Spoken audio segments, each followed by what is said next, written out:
रवि नाम का आदमी रहता था। रवि सब्जी लगाने का काम करता था, लेकिन बहुत मेहनत करने के बाद भी वो अच्छा नहीं कमा पाता था, जिसकी वजह से वो बहुत परेशान था। एक दिन रवि काम से लौटता है। घर पर उसकी पत्नी गंगू उसका इंतजार कर रही थी। आज तो बहुत देर हो गई जी, कहाँ रह गए थे? क्या हुआ?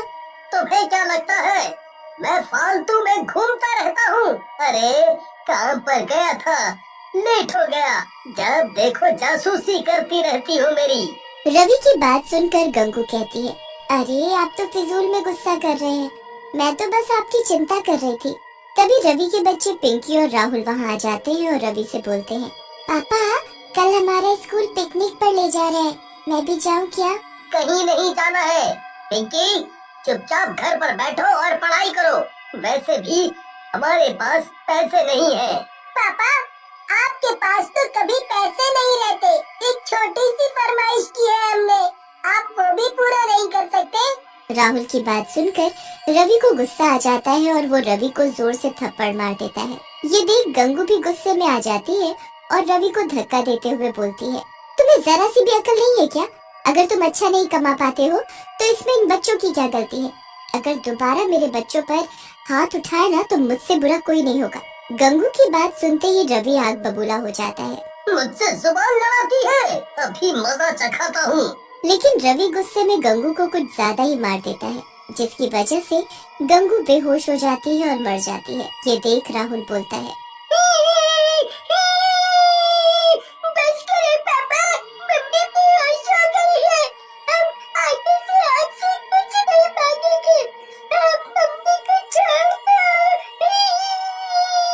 राहुल और पिंकी की बात सुनकर रवि रुक जाता है और नीचे गिरी गंगू के पास जाता है और उसे देखता है, लेकिन गंगू मर चुकी होती है। ये देख रवि डर जाता है। ये गंगू तो मर गई, मैं क्या करूं? पुलिस मुझे नहीं छोड़ेगी, मैं क्या करूं?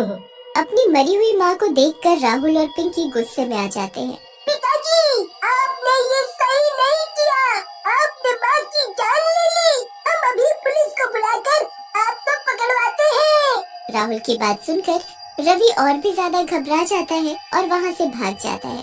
राहुल और पिंकी अपनी माँ गंगू के पास खड़े रोते रहते हैं। गांव वालों को राहुल और पिंकी कुछ नहीं बताते और गांव वाले गंगू का अंतिम संस्कार कर देते हैं। लेकिन रात में, राहुल भैया मुझे अकेले घर में बहुत डर लग रहा है और भूख भी लगी है। पिंकी की बात सुनकर राहुल बोलता है, पिंकी डरने की क्या बात है, मैं हूँ ना। मेरे रहते तुम्हें चिंता करने की कोई जरूरत नहीं है। तुम रुको, मैं आता हूँ। राहुल खाने की तलाश में घर से बाहर निकल जाता है, लेकिन उसे कुछ भी नहीं मिलता और वो खाली हाथ वापस आ जाता है।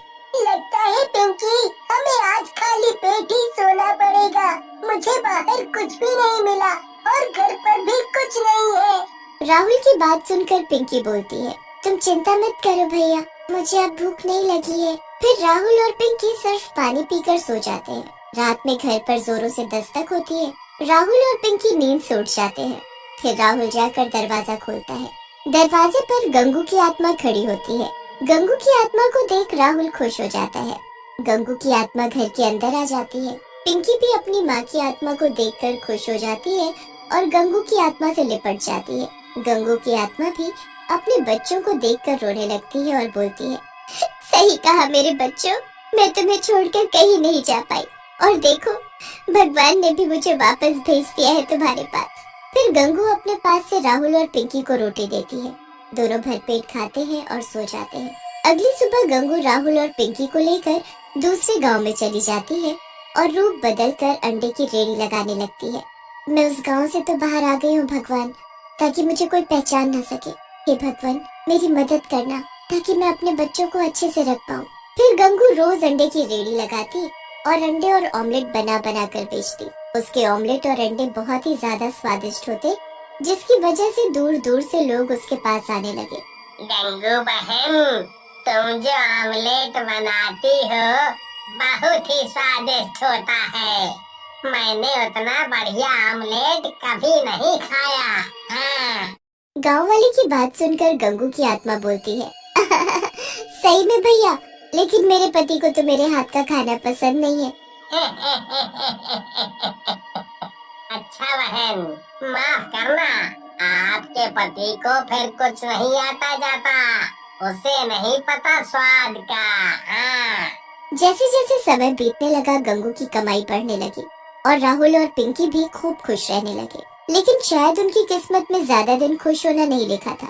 गंगू से जलने वाले भी बहुत हो गए थे। एक दिन राणा नाम का दूसरा रेडी वाला अपने दोस्त काला से बोलता है, जब से ये गंगू यहाँ रेड़ी लगाने लगी है तब से हमारी बिक्री बंद हो गई है। पता नहीं मनहूस औरत लोगों पर क्या जादू करती है।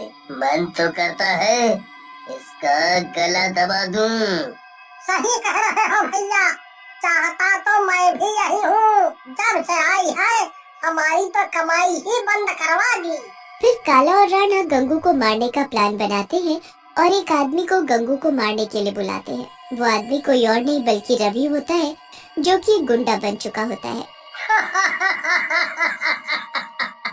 तुम दोनों चिंता मत करो, उस अंडे वाली की मैं भुर्जी बना दूंगा, भुर्जी। बस तुम दोनों बताओ कि वो कहाँ मिलेगी।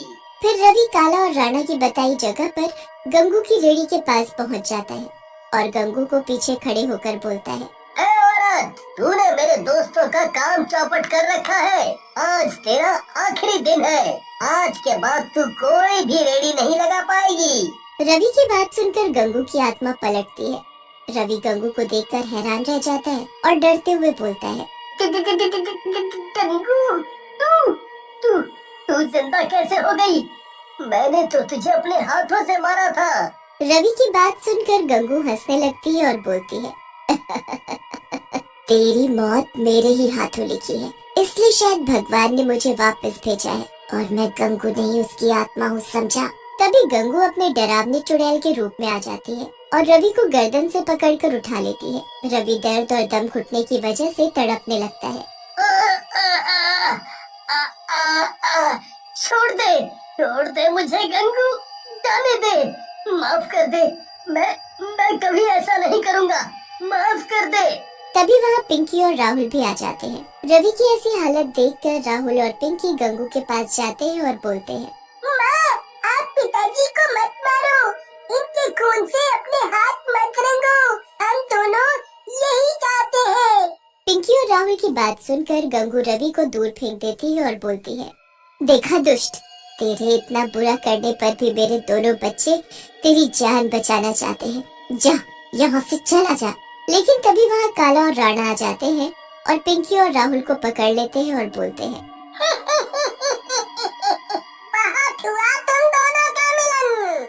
गंगू, तूने हमारे काम धंधे में बहुत नुकसान किया है, आज इसका बदला लेंगे हम दोनों। ऐसा कहकर राणा और काला अपने एक हाथ में चाकू निकाल लेते हैं और राहुल और पिंकी की गर्दन पर रख देते हैं।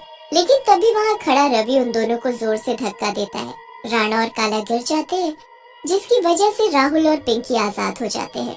ये तूने क्या किया रवि? अब इनसे पहले तेरा नंबर आएगा।